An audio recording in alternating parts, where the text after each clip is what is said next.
Everyone, welcome back to my channel. तो friends, आज मैं आप लोगों के लिए लेके आई हूँ बहुत ही यूज़फुल किचन कुकिंग टिप्स। आज की जो टिप्स है आपकी डेली के जो काम हैं उनमें बहुत ही ज़्यादा हेल्प करने वाली है। तो आप ये सारी टिप्स को अपनाकर अपना ढेर सारा समय और पैसे भी बचा सकती है। और आप मेरी इस वीडियो को किस जगह, किस शहर से देख रहे हो, ये कमेंट करके ज़रूर बताना। चैनल पे नए हो तो प्लीज़ चैनल को सब्सक्राइब करना बिल्कुल ना भूलें। वीडियो अच्छी लगे तो लाइक एंड शेयर ज़रूर करना। और आज की जो ये टिप्स है आपको बहुत ही हेल्पफुल होने वाले हैं। चलिए देख लेते हैं आज की यूज़फुल कुकिंग किचन टिप्स। तो सबसे पहले मैं यहाँ पे लेके आई हूँ नींबू से जुड़ा हुआ किचन हैक्स। तो फ्रेंड्स, कई बार क्या होता है कि हम नींबू ले लेते हैं, ये थोड़ा गोल लिया है, आपके पास बड़े भी होते हैं छोटे भी, जैसे भी आपके पास नींबू हो उस टाइप का नींबू लेना है। सबसे पहले ना हमने इस तरह का नींबू लिया है और नींबू लेने के बाद में हम क्या करेंगे कि कई बार हमें बहुत काम होते हैं और हम नींबू काट लेते हैं, और नींबू को कट करके हमें आधा ही नींबू यूज में लेना होता है और आधा नींबू को हम ऐसे ही फ्रीज में रख देते हैं। और वो क्या होता है कि धरा धरा सूख जाता है या फिर वो फ्रीज में रखने के बाद में कोई काम का भी नहीं रहता है। तो उसके लिए मैं आपको बहुत ही अच्छा आइडिया बता रही हूँ। सबसे पहले क्या करना है, हमें जब भी नींबू कट करना है तो इस तरीके से हम नींबू कट करें। तो यहाँ पे मैंने सबसे पहले नींबू को कट कर लिया है। पहले आधा कट किया था एक साइड से और फिर बीच में से कट कर लिया है। जब भी हमें नींबू यूज में लेना है तो हम जिस तरीके से भी आपको इस नींबू को यूज में लेना है, जैसे भी लेना है, आप इस वाली स्लाइड को यूज में लीजिए। सबसे पहले ये वाली स्लाइड यूज में लेनी है, बाकी इनको आप बाद में भी ले सकते हो। और जब आपका काम आप इसको यूज़ में ले लो और बाकी नींबू रखना हो तो आप इस तरीके से नींबू को रख सकते हो। तो यहाँ पे इस तरीके से आपके पास में स्टिक तो सबके पास में होती है, तो इस तरह की स्टिक लगा के रख दे तो आपका नींबू सूखेगा भी नहीं और ख़राब भी नहीं होगा। आपका जब मन हो तब आप नींबू को यूज में ले सकते हो। तो इसी तरीके से अगर आपको पास में बड़ा नींबू है तो उसको भी आप कट करके इसी तरीके से फिर से यूज में ले सकते हो। जितना आपको नींबू यूज में लेना है उसी हिसाब से आप नींबू को यूज में ले सकते हो और फिर बाद में उसमें स्टिक लगाकर आप उसे रख सकते हो। मैं उम्मीद करती हूँ कि आपको मेरी पहले वाली टिप पसंद आई होगी। तो चलिए फिर देख लेते हैं अगली वाली नेक्स्ट टिप्स। तो यहाँ पे सेकंड भी लिया है मैंने नींबू से ही लेकर। कई बार क्या होता है कि नींबू हम बहुत सारे ले आते हैं और फ्रीज में रख देते हैं और इस तरीके से उनमें हल्के हल्के दाग पड़ने लगते हैं, वो ख़राब होने लगते हैं। तो ये ख़राब ना हो उसके लिए मैं आपको बहुत ही अच्छा ज़बरदस्त आइडिया बता रही हूँ। तो सबसे पहले हमें क्या करना है कि नींबू को इस तरीके से हम लाने के बाद पहले धुल लेंगे और धुलकर सुखा लेंगे, हल्का सा ड्राई हो जाएंगे। तो उसके बाद में हम इनके लिए क्या लेना है, हमें टिश्यू पेपर। आप उसकी जगह न्यूज़पेपर भी ले सकते हो, लेकिन मैंने यहाँ पे लिया है टिश्यू पेपर। टिश्यू पेपर लेने के बाद में मैं इसके 2 हिस्से कर लूँगी टिश्यू पेपर के। आपके पास अगर टिश्यू पेपर नहीं है तो आप न्यूज़पेपर भी ले सकते हो। और उसके बाद में आप इस तरीके से जो आपके नींबू हैं उनको रख दीजिए। तो यहाँ पे मैं इस तरीके से फोल्ड करते हुए सारे नींबू को रख दूँगी। तो यहाँ पे साथ में ही अगर आपके पास टिश्यू पेपर नहीं है तो इस तरीके से न्यूज़पेपर में भी मैं आपको फोल्ड करके दिखा देती हूँ। तो यहाँ पे न्यूज़पेपर के कई हिस्से आप कर लीजिए और हिस्से करने के बाद में फिर एक एक करके आप इसमें नींबू को रख दीजिए। इसमें रखने से क्या होगा कि फ्रेंड्स, जब भी आप नींबू को इसके अंदर रख दोगे और फिर उसके बाद आप कोई पॉलीथीन या कंटेनर में भर के इनको फ्रीज में लगाइए, उससे आपके नींबू एकदम ताज़ा फ्रेश रहेंगे और जल्दी से ख़राब नहीं होंगे। आपके नींबू हफ्तों तक चलेंगे, बल्कि ज़्यादा ही चल जाएंगे। 15 दिन तक तो बिल्कुल आपके नींबू कहीं से भी ख़राब होने वाले नहीं हैं। तो इसी तरीके से आप सारे नींबू को पैक कर लीजिए। कोई भी न्यूज़पेपर ले लीजिए या टिश्यू पेपर ले लीजिए, जैसे आपको ठीक लगे उसमें आप इन्हें रख दीजिए। इस तरीके का कंटेनर ले लीजिए या फिर आप पॉलीथीन भी ले सकते हो, लेकिन मेरे पास एक इस तरह का कंटेनर डिब्बा रखा था तो उसी में मैं सारे नींबू को रख देती हूँ और जब भी मेरे को ज़रूरत पड़ती है मैं एक एक करके निकाल लेती हूँ। नींबू हमें ज़्यादा इतना ज़रूरत नहीं पड़ती है, तो उसी हिसाब से हम नींबू भी कम यूज़ में लेते हैं। तो अगर आप ज़्यादा नींबू ले आते हैं तो इस तरीके से आप भर के इनको रख सकते हैं और ये आपको बहुत ही अच्छा काम आ सकते हैं। मैं तो हमेशा इसी तरीके से यूज़ में लेती हूँ और मैं इस तरीके से इनको फ्रीज में फिर लगा देती हूँ और सबसे ऊपर वाले इसमें। तो इसी तरीके से आप भी इनको यूज़ ले सकते हैं। चलिए फिर देख लेते हैं अगली वाली नेक्स्ट टिप। तो नेक्स्ट टिप है दूध को लेकर। कई बार क्या होता है कि हम फ्रीज में रखना भूल जाते हैं और उससे हमारा दूध ख़राब होने का डर रहता है। अगर आप बाई चांस कभी कभार फ्रीज में रखना भूल जाते हैं या फ्रीज में नहीं रखना चाहती है और आपका दूध 10 घंटों तक चले, तो उसके लिए आप ये टिप को ज़रूर अपनाएं। तो सबसे पहले जब भी हमारा दूध उबल रहा हो तो उसमें इस तरीके से 2 आपको इलायची डाल देनी है उबलते हुए दूध में। इसमें इलायची डालने से क्या होगा कि फ्रेंड्स, आपका दूध 10 घंटे तक ख़राब नहीं होगा। आप कहीं बाहर भी चले जाते हो, फ्रीज के अंदर नहीं रख पाते हो, लाइट नहीं आ रही, किसी भी कारण से आप दूध को बाहर रख देते हो, तो उसमें आप उबलती टाइम 2 इलायची डाल दीजिए। उससे आपका दूध बिल्कुल भी ख़राब नहीं होगा। और ये सबसे मेन ये है कि दूध में इलायची डालने के बाद में हमारे बच्चे भी इसे बहुत ज़्यादा पीना पसंद करते हैं, क्योंकि इलायची की खुशबू भी बहुत अच्छी आती है। तो इसे बच्चे बड़े सब बहुत शौक से पिएंगे।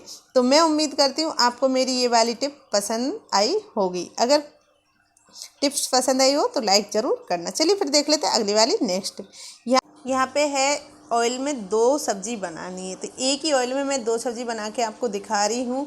यहाँ पे सबसे पहले मैंने डाल दिया ऑयल पकने पर हींग डालकर मैं इसमें डाल दूँगी मिर्ची। हाँ फ्रेंड्स, और मिर्ची फ्राई आपको इस तरीके से कर लेनी है। सारी मिर्ची को आप फ्राई कर लीजिए और इसमें फ्राई करने के बाद में इन मिर्ची को आप निकाल लीजिए।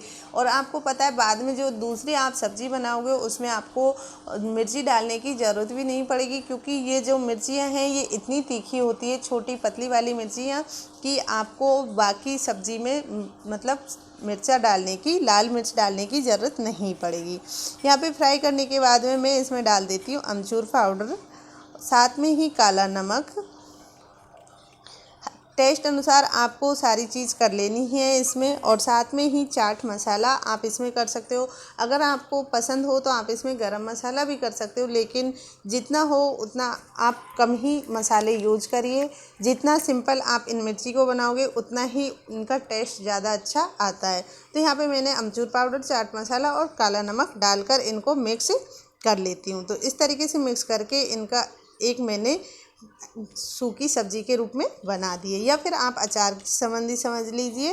और अब इनको आप चाहो तो इसमें लेमन डाल सकते हो, अगर नहीं चाहो तो आप इसमें ना भी डालो, स्किप भी कर सकते हो। इनको रख दीजिए साइड में और फिर बनाइए आप उसी ऑयल में कोई भी सब्ज़ी। आप दाल फ्राई कर सकते हो, आलू का झोल बना सकते हो, या फिर कोई भी XYZ सब्ज़ी जो भी आपको पसंद आए वो सब्ज़ी आप इसमें बना सकते हो।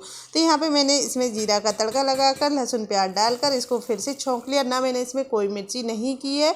तो यहाँ पे मैंने दूसरी सब्ज़ी बनाई है आलू की, और ये इतनी टेस्टी बनी थी। ना मैंने इसमें लाल मिर्च पाउडर कुछ भी नहीं किया। मैं उम्मीद करती हूँ आपको मेरी ये वाली टिप भी पसंद आई होगी। चलिए फिर देख लेते हैं अगली वाली नेक्स्ट टिप। तो ये टिप्स हैं मेरी लीची को लेकर। कई बार क्या होता है कलरफुल लीची भी आती है, हमको पता भी नहीं चलता कि किस तरह की लीची होती है। लेकिन यहाँ पे मैं लेके आई हूँ लीची पे से छिलका बहुत आसानी से कैसे निकालें। तो मैं इस पे आपको बहुत ही आरामी से छिलका उतार के दिखाती हूँ लीची पे से। तो आपको जब भी लीची खाने का मन हो और आप कोशिश करते हो और आपसे जो लीची के ऊपर का छिलका है वो नहीं निकल पाता है, मैंने भी कोशिश की लेकिन मेरे से ठीक से ही छिलका नहीं निकल पा रहा था। ताज़ा फ्रेश लीची लेके आओगे तो उनसे सही से आप छिलका नहीं निकाल पाओगे। तो यहाँ पे आपको लीची का छिलका किस तरीके से निकालना है उसके लिए मैं आपको बहुत ही अच्छा आइडिया बताऊँगी। चलिए फिर देख लेते हैं किस तरीके से हमें लीची का छिलका निकालना है। तो हमें क्या करना है, सबसे पहले लीची लेनी है और लीची लेकर हम इनको फ्रीज में रख देंगे। हाँ फ्रेंड्स, आप सबसे पहले लीची लाइए, उन्हें धो लीजिए, धोकर फ्रीज में लगा दीजिए। तो यहाँ पे मैंने फ्रीज में लगा दिए 1 से 2 घंटे के लिए। अगर आपको जल्दी चाहिए तो आप इन्हें फ्रीजर में भी लगा सकते हो, सिर्फ 15 से 20 मिनट के लिए। और उसके बाद फिर आप क्या करना है, देखो मैं एक हाथ से फ़ोन पकड़े हूँ, एक ही हाथ से आपको इसका छिलका निकाल के दिखा देती हूँ। तो ये देखिए, इस तरीके से आप इसका छिलका बहुत ही आसानी से निकाल सकते हो, क्योंकि फ्रीज में रखने के बाद में जो इसके ऊपर का छिलका होता है वो बहुत ज़्यादा टाइट हो जाता है और वो ऐसे ही निकल आता है। और फ्रीज में रखने से पहले ये सॉफ्ट रहता है तो ये नहीं निकलता, इसीलिए तो आप इन्हें फ्रीज में रखकर बहुत आसानी से निकाल सकते हो। तो ये थी लीची को लेकर यूज़फुल टिप्स। मैं उम्मीद करती हूँ आपको ये वाली टिप्स पसंद आई होगी। चलिए फिर देख लेते हैं अगली वाली नेक्स्ट टिप। नेक्स्ट टिप है दूध को लेकर। कई बार क्या होता है हमारा दूध फट जाता है और हम कभी कभार भूल जाते हैं, तो फटे हुए दूध को हम किस तरीके से यूज़ ले सकते हैं। तो फटे हुए दूध की हम पनीर भी बना सकते हैं, छेने भी बना सकते हैं और इसे हम आटा लगाने में भी काम ले सकते हैं। इसको वेस्टेज में बिल्कुल ना फेंकें। तो इस तरीके से मैंने यहाँ दूध को लिया है। तो दूध हमारा फट गया था, तो उसमें अब मैं इसको और अच्छे से कैसे फाड़ूंगी तो वो भी मैं आपको दिखा देती हूँ। यहाँ पे मैंने गैस कर दी है तेज़, ताकि दूध अच्छे से और उबल जाए। और उसमें फिर मुझे लेना है लेमन। चाहो तो आप नींबू ले सकते हो, और अगर नींबू नहीं लेना चाहते तो आप साथ में ही वाइट विनेगर भी ले सकते हो, यानी कि सरका। और इनमें से आपको जो भी ठीक लगे। मैं यहाँ पे वाइट विनेगर का यूज़ करूँगी।